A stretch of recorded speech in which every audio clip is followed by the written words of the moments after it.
Hello, hello, hello. Week 30 MLS Fantasy Outlook. Derek, as usual. So, those of you who watch know, and those of you who don't are missing out on great information. Derek, my man, floor is yours.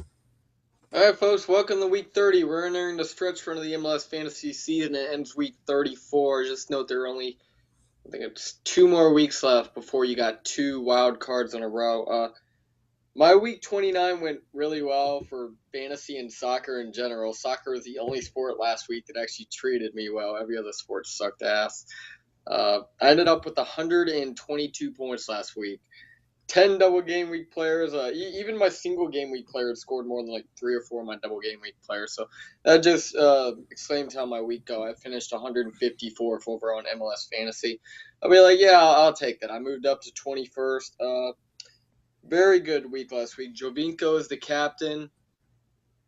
He got 38 points as my captain last week, and he had two of them. He had 4 points as the captain against New York. So that just shows you how good he was against Colorado this past weekend to end up with 122 points. If you didn't captain Jovinko, I told you to captain Jovinko. I told you he'd be a pretty damn good player last week. And another thing I hit right on the nail was not taking LA Galaxy players last week. They are not a good road team. They did not play well on the road this past week. They lost 0-3 to RSL. They just looked well. Nick Raimondo looked great. That helped. But let's move on to week 30. It's not the end of the MLS fantasy season without the DGW god screwing us over one more time. We got a 14 double game week. One of them is Chicago. If you really want to put Chicago players on your team, by all means, do it. But don't expect much. They're terrible.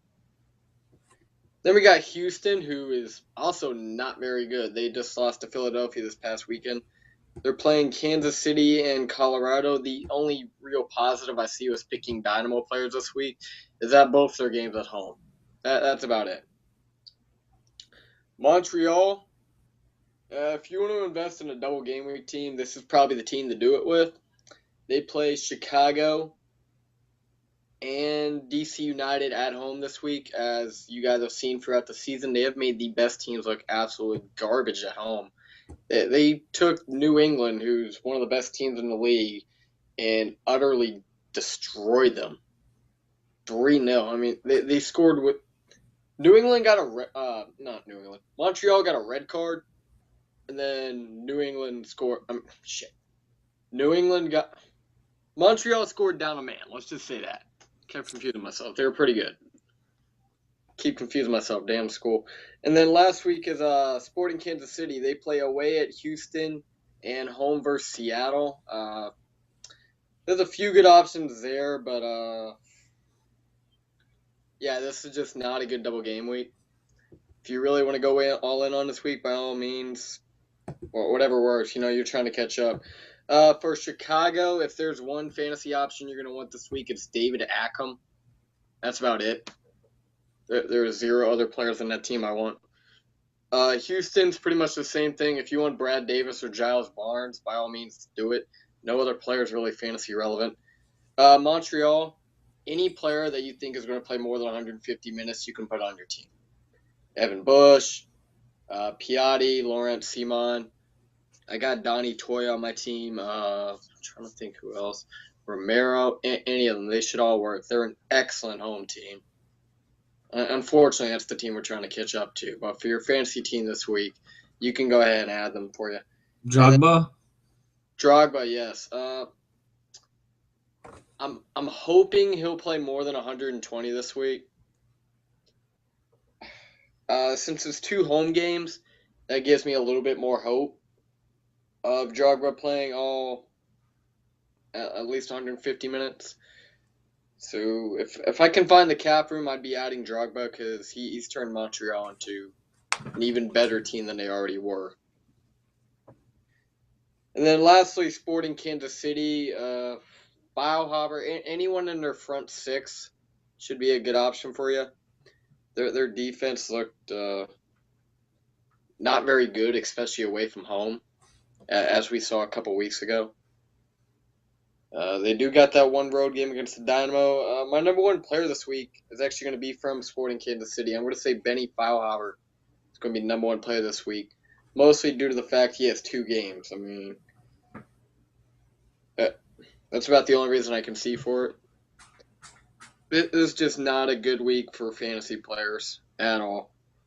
A lot of your team is going to be, a lot of my team this week is going to be a majority single game week players, especially with LA playing at home against Dallas. You got, Toronto at home against Chicago. That's got Sebastian Jovinko hat trick written all over it. So, and then we of course got the Red Bulls, who are a very good home team. We're a poor away team, very poor away team. Not sure the last time we even stayed in a game on the road. So Sasha Kljestan is a top 5 player for me this week. If you haven't noticed, he is still on fire. I think he's had 1 game since week 23 with less than 4 points. That's some pretty damn good consistency, and that means he's going to be good for your fantasy team this week. Let's see if we got any other single game week options. Lee Win should be a good option this week. They're playing home against Philadelphia. Philadelphia, though, they're going to come for it. They're going to come for it. They're still trying to stay in the playoff hunt. So I expect a good game, but Lee Win should be a pretty good player for y'all this week.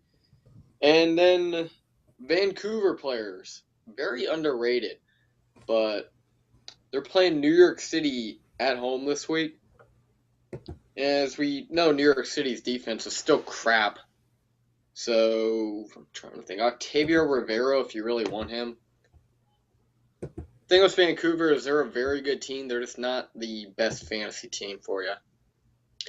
So, other than that, I mean, like I said 3 or 4 times, it's just not a good fantasy week. So, you got any questions, Sam? I do not right now, but we hung in an away game 2 weeks ago when we won 1-0 at Chicago. Oh, that's right. Well, other than Chicago, that was always good to see our get an away win.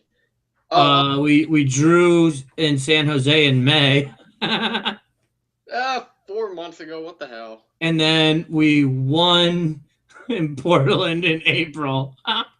And before anyone asks about Brian Roches, I am not putting him on my fantasy team, and here's why. He does not start. His fantasy value for me is wholly contingent on him starting. And we won't find out he starts until after the double game weeks. The transfer day is September 23rd at 8 o'clock, so this Wednesday. But his value to me is just based on him starting. And if Laren's still going to start, I'm not putting Roches on my lineup. If he was lower, like maybe $5 or $6, I could deal with that. But for whatever reason, MLS Fantasy has him up about $8.50. I'm not doing it. Who are the comparable players to him at $8.50? That's just a personal question. I mean, we could talk about it off the air, I guess. Quincy Amarikwa is actually $7 and been playing really well. He scored this past weekend. Believe it or not, Kai Kamara is actually less than $9 at one point this year. Oh, yeah. Fair enough. All right. All right. That's pretty much all I got for you folks this week. That's not much. It's because the fantasy gods are not giving us that much this week. So seriously, good luck. How about one budget defender, and if you were going to goal hunt one player? Number 1 budget defender this week, Donnie Toya, no doubt. Montreal defender, $5.2. Montreal, always a bet for a clean sheet.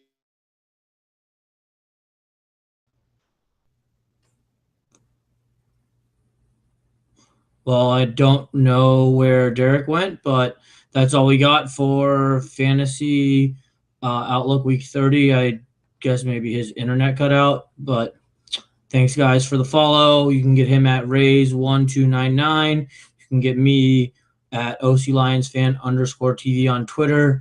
I'm on Facebook, and obviously this video is on the YouTube channel. So OC Lions Fan TV. Thanks a lot. Peace out.